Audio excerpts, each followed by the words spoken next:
اعوذ باللہ من الشیطان الرجیم بسم اللہ الرحمن الرحیم الحمدللہ رب العالمین وصلی اللہ علی محمد وآلہ الطیبین الطاہرین اما بعد فقد قال اللہ الحکیم بسم اللہ الرحمن الرحیم یا ایہا الذین آمنوا کتب علیکم الصیام کما کتب علی الذین من قبلکم لعلکم تتقون۔ عزیزان گرامی، ماہ رمضان کی یہ دوسری شب ہے، اور جیسا کہ آپ جانتے ہیں کہ اس وقت کرونا کی وبا چاروں طرف پھیلی ہوئی ہے، خصوصاً ہندوستان میں اور گجرات میں لاک ڈاؤن لگا ہوا ہے۔ لیکن اس کے باوجود بھی خدا کا لطف و کرم یہ ہے کہ مومنین اپنے جوش و خروش کا مکمل طریقے سے اظہار کرتے ہوئے نظر آ رہے ہیں، قرآن کریم کے درس میں شرکت بھی کر رہے ہیں، نماز کو جماعت کے ساتھ ادا بھی کر رہے ہیں، اور مخصوص دعاؤں میں حصہ بھی بڑھ چڑھ کر لے رہے ہیں۔ خدا ان کے جذبوں کو سلامت رکھے، ان کی توفیقات میں اضافہ فرمائیں، ان کے مشکلات کو برطرف کریں، اور یہ جو وبا پھیلی ہوئی ہے پروردگار اس کا خاتمہ جلد سے جلد فرمائیں۔ یقیناً اللہم صلی علی محمد وآل محمد۔ یقیناً اس سے پہلے جو سال گزرا تھا رمضان المبارک کا، وہ بھی اسی وبا میں تھا، یعنی کرونا کی وبا میں، اور اس وقت بھی کرونا کی وبا ہے۔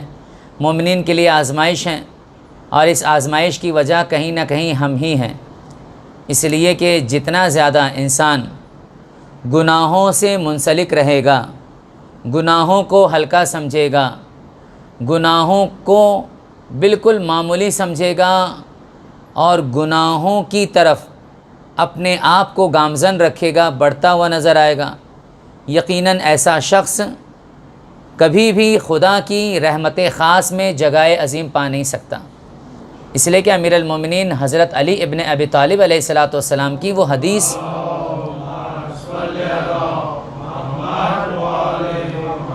جس میں مولا ارشاد فرماتے ہیں کہ جتنا زیادہ دنیا نئے نئے طریقے سے گناہوں کو انجام دے گی، ویسے ہی خداوند کریم نئے نئے طریقے سے ان کے سامنے بیماری اور وبا کو لے کر آئے گا۔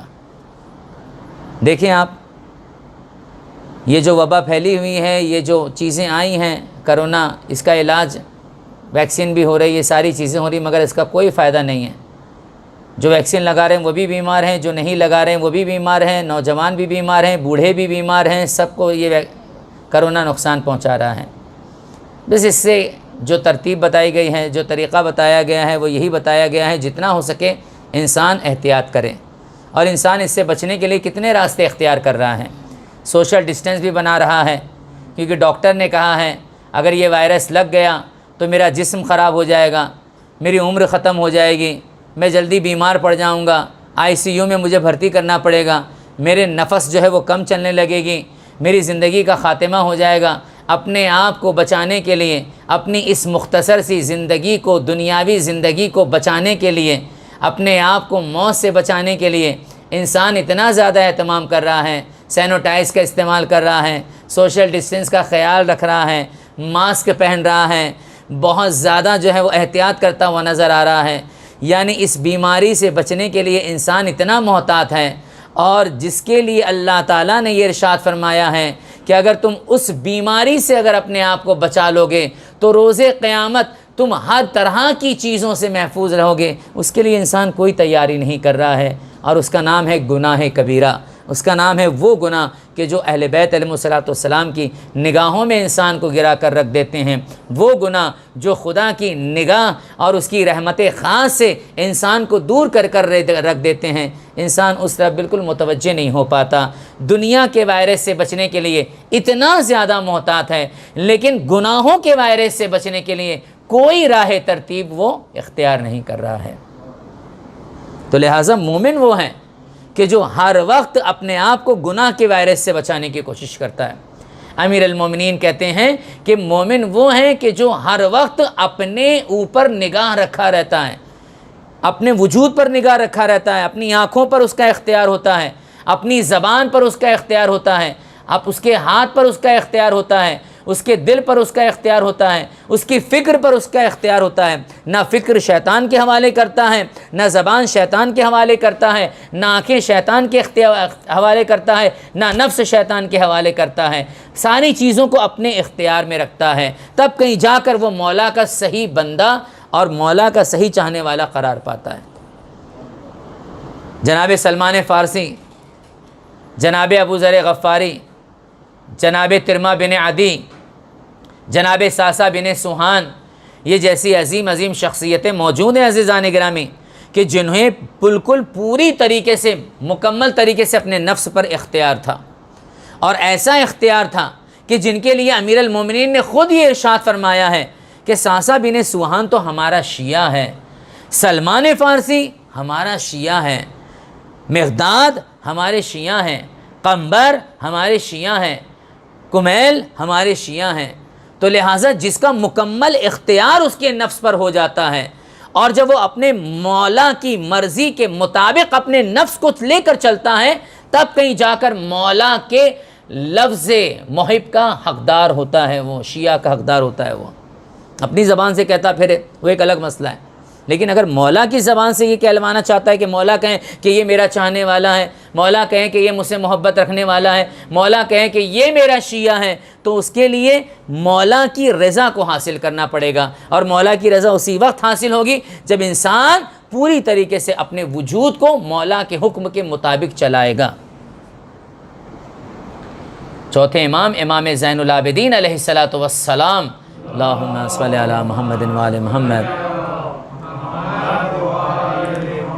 امام کی دعا کا ایک جملہ ہے، امام علیہ الصلاۃ والسلام ارشاد فرماتے ہیں کہ پروردگارا، میں یہ چاہتا ہوں کہ میرا پورا وجود تیرے مطابق چلے، اگر خدا نخواستہ اگر میری ایک سانس بھی تیری مرضی سے ہٹ کر شیطان کی مرضی میں داخل ہو جائے تو مجھے ایسی زندگی پسند نہیں ہے۔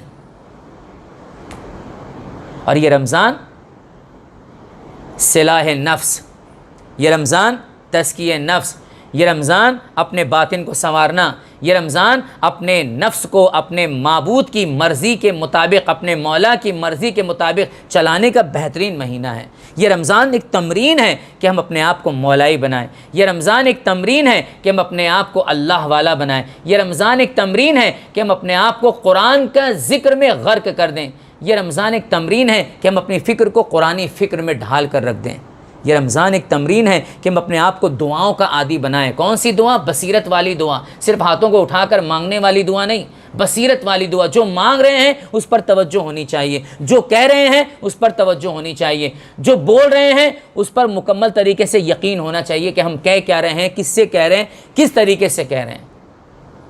یہ ساری کی ساری چیزیں ہونی چاہیے عزیزان گرامی۔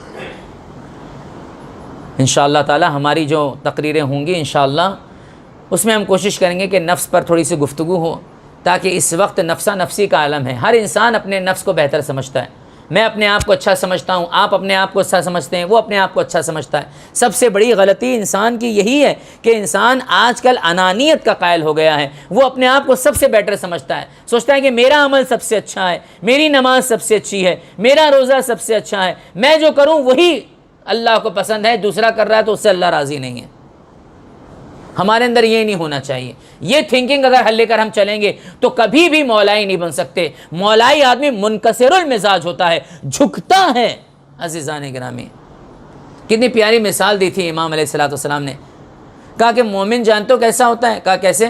کہا مومن پھلدار درخت کی طرح ہوتا ہے، کہا جس ٹہنی پر پھل زیادہ ہوتے ہیں نا وہ ٹہنی ہمیشہ جھکی ہوئی ہوتی ہے۔ جس کے پاس جتنا زیادہ ایمان، تقوی، پرہیزگاری، یقین، توکل ہوگا وہ اتنا زیادہ خدا کی بارگاہ میں، بندگان خدا کی بارگاہ میں منکسر ہوگا۔ لیکن جس کے پاس کچھ نہیں ہوگا، جس ٹہنی پر پھل نہیں ہوگا، وہ ٹہنی کیسی ہوگی؟ کھڑی ہوئی، اکڑی ہوئی۔ تو کہا مومن کے اندر مزاج میں نرمی ہوتی ہے۔ کیوں؟ اس لیے کہ اس کا نفس اس کے اختیار میں ہوتا ہے، اس کے پاس علم ہوتا ہے، اس کے پاس تقوی ہوتا ہے، اس کے پاس پرہیزگاری ہوتی ہے، اس کے پاس راست گوئی ہوتی ہے، اس کے پاس امانت داری ہوتی ہے، اس کے پاس صلہ رحم ہوتا ہے، اس کے پاس اچھی تربیت ہوتی ہے، اس کے پاس اچھا معاشرہ ہوتا ہے، اس کے پاس ساری کی ساری چیزیں ہوتی ہیں۔ قرآن کی تلاوت ہوتی ہے، عبادت میں ریاضت ہوتی ہے، واجبات پر عمل ہوتا ہے، حرام چیزوں سے اپنے آپ کو بچاتا رہتا ہے مومن۔ ہر وقت مومن توجہ کرتا رہتا ہے، ہر وقت مومن کوشش کرتا رہتا ہے، مومن رکتا نہیں ہے کسی بھی۔ کل میں نے آپ کی تقریر میں کہا تھا کہ مومن رکنے کا نام نہیں، مومن چلتے رہنے کا نام ہے۔ جو رک جائے وہ مومن نہیں ہے، جو چلتا رہے وہ مومن ہے۔ مومن کبھی رکتا نہیں ہے، مومن اگر سو بھی رہا ہے تو وہ چل رہا ہے فکری اعتبار سے۔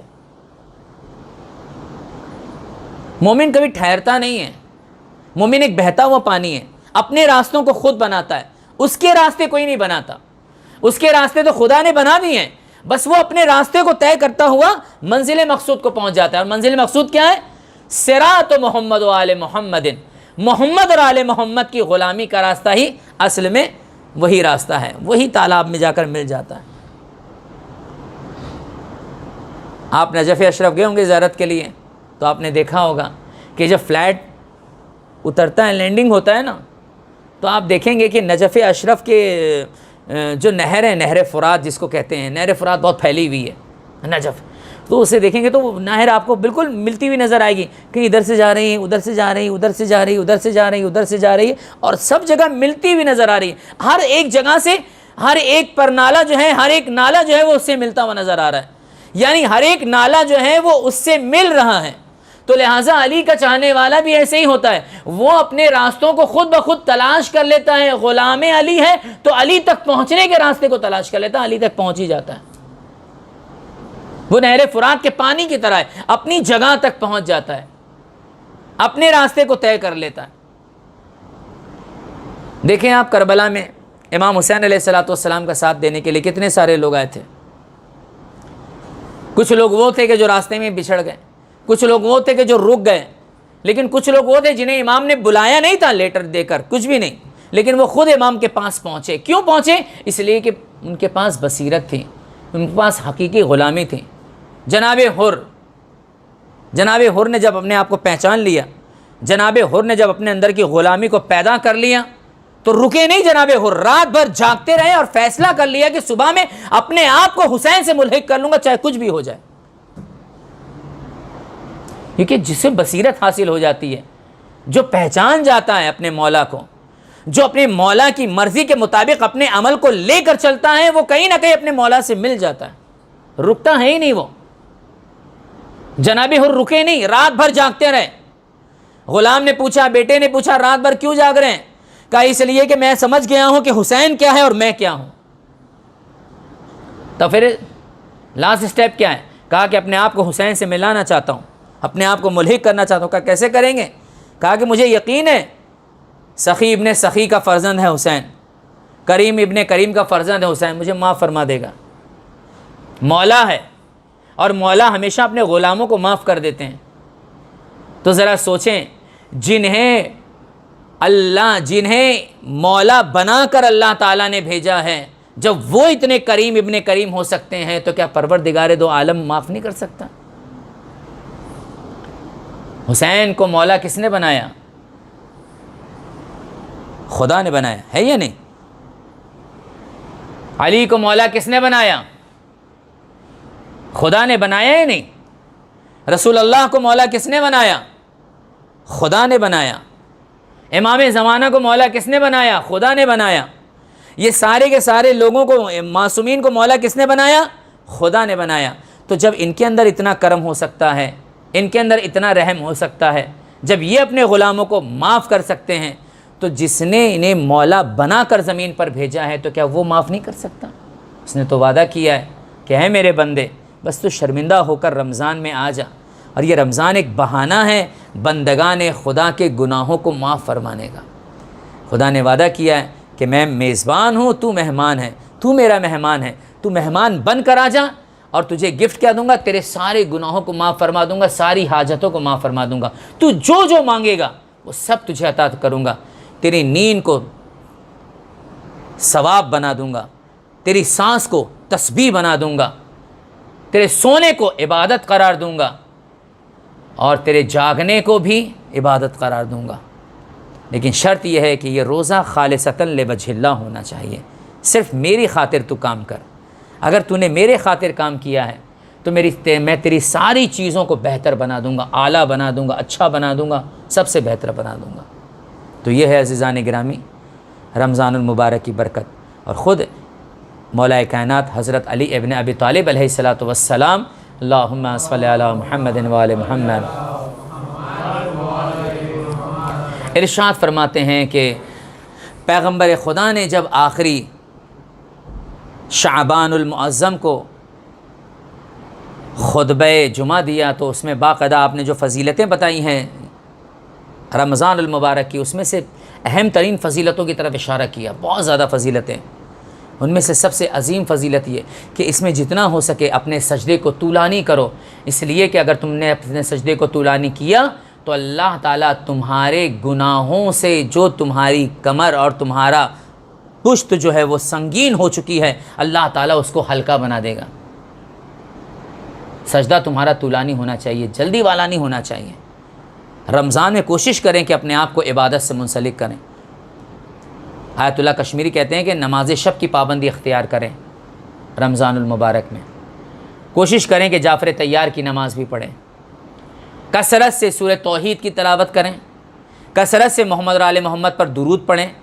کثرت سے انا انزلناہ فی لیلۃ القدر کی تلاوت کریں. ان سوروں کی سورہ مبارکہ کی تلاوت کریں.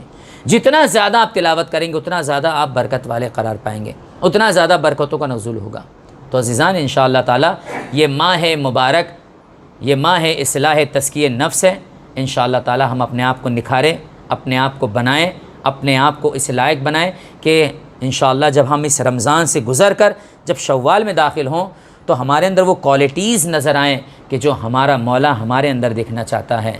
ہمارے اندر وہ خوبیاں نظر آئیں جو ہمارا آقا ہمارے اندر دیکھنا چاہتے ہیں. ہمارے اندر وہ چیزیں نظر آئیں جو امام زمانہ اپنے منتظرین کو، انتظار کرنے والوں کے اندر دیکھنا چاہتے ہیں.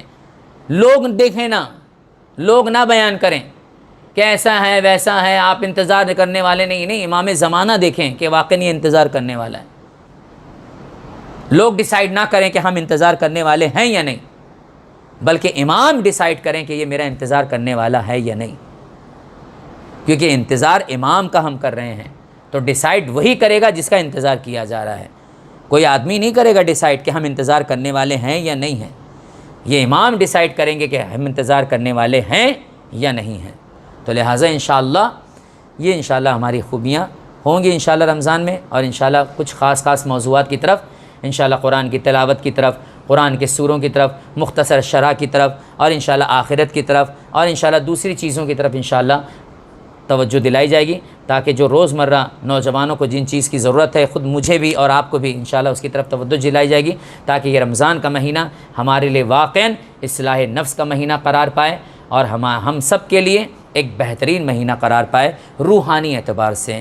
ربنا تقبل منا انک انت السمیع العلیم. پروردگار تجھے واسطہ ہے اہل بیت علیہ الصلوۃ والسلام کا، ہماری اس مختصر سی گفتگو کو اپنی بارگاہ میں قبول فرما، ہمارے گناہوں کو معاف فرما، ہمارے مرحومین کی مغفرت فرما، جو مومنین مریض ہیں انہیں صحت فرما، جو مومنین پریشانی حال ان کے پریشانی کو دور فرما، حاضرین مومنین کے دل مقاصد کو اپنی بارگاہ میں برلا. پروردگار اس وبا کا خاتمہ فرما، اس وبا سے مومنین کی حفاظت فرما، ایران عراق کے راستوں کو زائرین کے لیے کشادہ اور باز فرما، دشمنان اسلام کو نیست و نابود فرما، پرچم اسلام کو سر بلند فرما، علماء حق کا سایہ ہمارے سروں پر قائم اور دائم فرما، ہمارے روزوں کو، ہماری تلاوت قرآن کریم کو اپنی بارگاہ میں قبول فرما، امام زمانہ کے ظہور میں تعجیل فرما، ہم سب کو امام کے انصار و اعوان میں شمار فرما.